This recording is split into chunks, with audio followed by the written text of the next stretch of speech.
What up? And welcome to another episode of From the Script to the Screen. The My Hero edition, going over season 6 of the anime out now.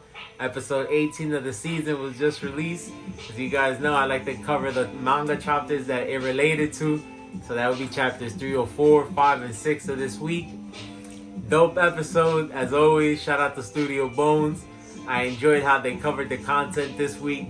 They did a good job with the music, setting the tone. Information loaded episode. Not a lot of action this week, but no complaints from me as we got a lot of important information. Something that I was looking forward to. I think you guys start to understand now just a little bit more of what's going on with the whole all for one dynamic, including Deku. So let's get into it.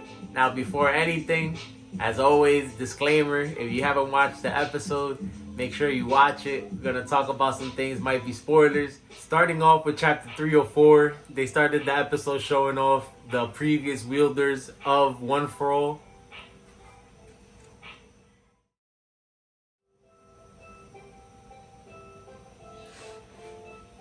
I like the way they portrayed the previous wielders this week. They had a lot of character. You got to see some of them show their quirks a little bit, so it was cool to see all of them chilling in the room. And like I said, I enjoyed the conversation because we got a lot of information.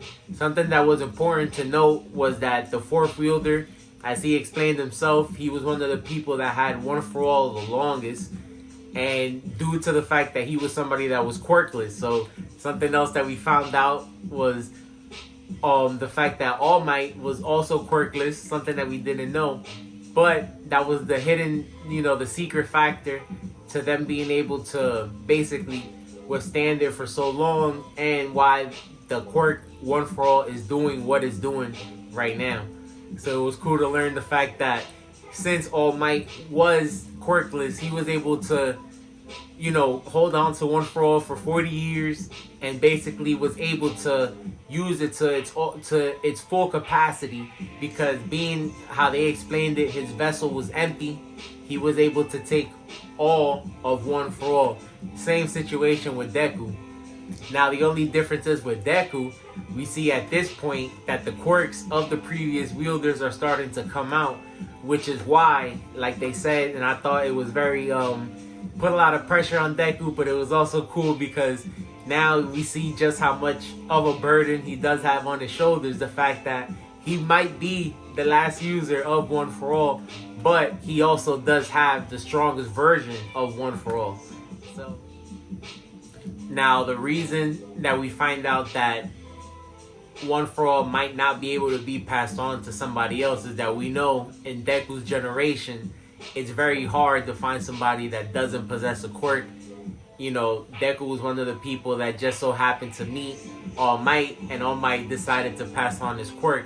So even though none of it was planned, like they said, they were lucky for it to play out the way that it did. So now, the fact that the quirks of the previous users are starting to come out, that's why, like they explained, Deku does have the strongest version of One For All.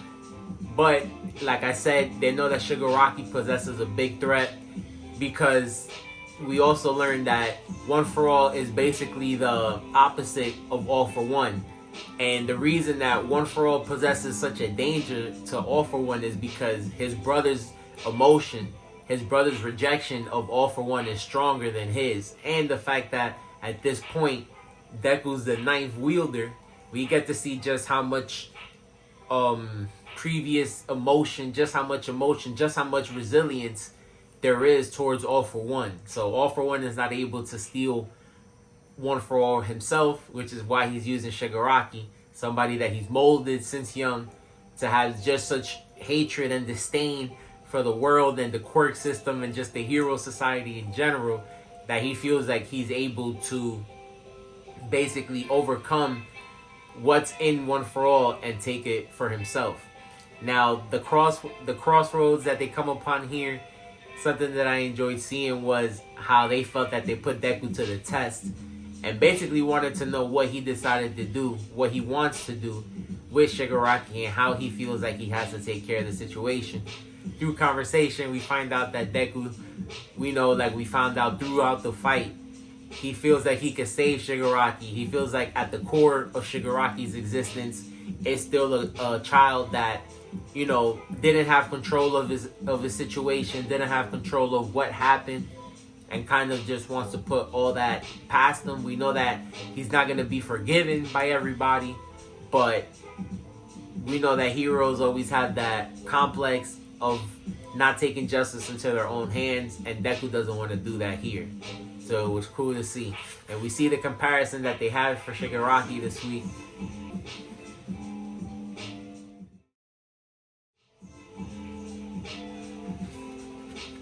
Like they said, if the type of ego that Shigaraki can become was unleashed upon the world, upon society, they feel like the repercussions would be unimaginable, something that they don't want to even think about. So they're putting their faith in Deku, putting their faith in the power of One for All, and the fact that they'll be able to, I would say, apprehend and subdue All for One. And that's the plan from now on. The episode then cuts to chapter 306. We see a press conference with some of the heroes that are still, you know, willing to continue their job, answer to society's calls, answer to the citizens, and kind of explain what's going on. Endeavor, Best Genius, and Hawks take it upon themselves to basically confirm what they heard.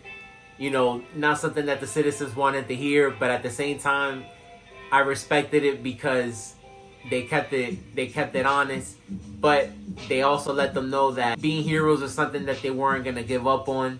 They were going to continue to do their job, and that's the only way that they can atone for the mayhem, for the mistakes, and for the chaos that happened, is by continuing to do their job. We know that Endeavor has a dirty and muddy past, but one thing that I can say is throughout the series, he's always tried to be the best hero that he can be. So we do have to give him the benefit of the doubt that they are going to try their best to try to correct the situation and kind of bring Japan back to what it used to be.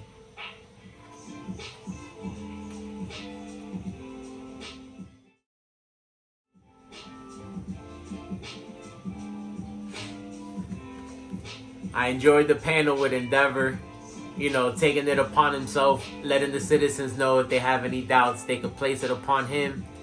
And basically, he's taking it on his shoulders, like I said, to bring the villains to justice and to basically correct the situation at hand.